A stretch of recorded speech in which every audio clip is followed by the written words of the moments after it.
നമസ്കാരം. മലപ്പുറം സ്റ്റോറീസിലേക്ക് സ്വാഗതം. ആശങ്കയുണർത്തുന്ന അപകട മരണങ്ങൾ. സംസ്ഥാനത്ത് ദിവസം ശരാശരി 135 റോഡ് അപകടങ്ങൾ ഉണ്ടാകുന്നു. വാഹനാപകടങ്ങളിൽ ദിവസം ശരാശരി 11 ജീവനുകൾ വരെ നഷ്ടപ്പെടുന്നുണ്ട്. ഇതിൽ വലിയൊരു ശതമാനവും യുവാക്കളാണ് എന്നത് ഏറെ പേടിപ്പിക്കുന്ന കാര്യമാണ്. കഴിഞ്ഞ 3 വർഷങ്ങളിൽ അപകട മരണനിരക്കിൽ ചെറിയ കുറവ് ഉണ്ടായിട്ടുണ്ട് എന്നത് ആശ്വാസകരമാണ്.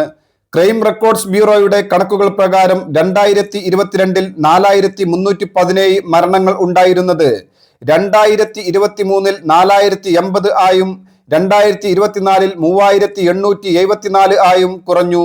2025 ഒക്ടോബർ വരെ 3098 പേർ അപകടങ്ങളിൽ മരിച്ചു.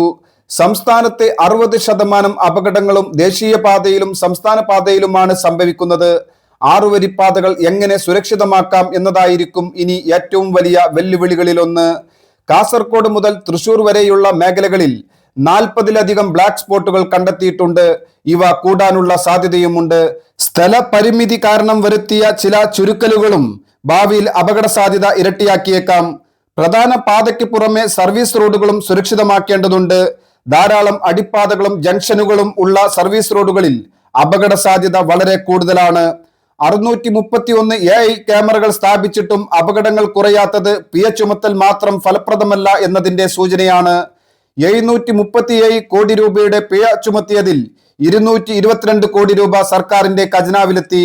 അപകടങ്ങൾ ഉണ്ടാകാനുള്ള സാഹചര്യങ്ങൾ കണ്ടെത്തി അവ ഒഴിവാക്കുന്നതിനുള്ള നടപടികളാണ് അടിയന്തരമായി സ്വീകരിക്കേണ്ടത്. പിഴ ചുമത്തുന്നതിൽ മാത്രം ഒതുങ്ങിയാൽ അപകടങ്ങൾ ഇനിയും തുടർക്കഥയാകും. അത്തരമൊരു സാഹചര്യം ഉണ്ടാകാതിരിക്കാൻ, അപകടങ്ങൾക്ക് കാരണമാകുന്ന സാഹചര്യങ്ങൾ കണ്ടെത്തി ഒഴിവാക്കാൻ ബന്ധപ്പെട്ടവർ ആത്മാർത്ഥമായി പ്രവർത്തിക്കേണ്ടതുണ്ട്.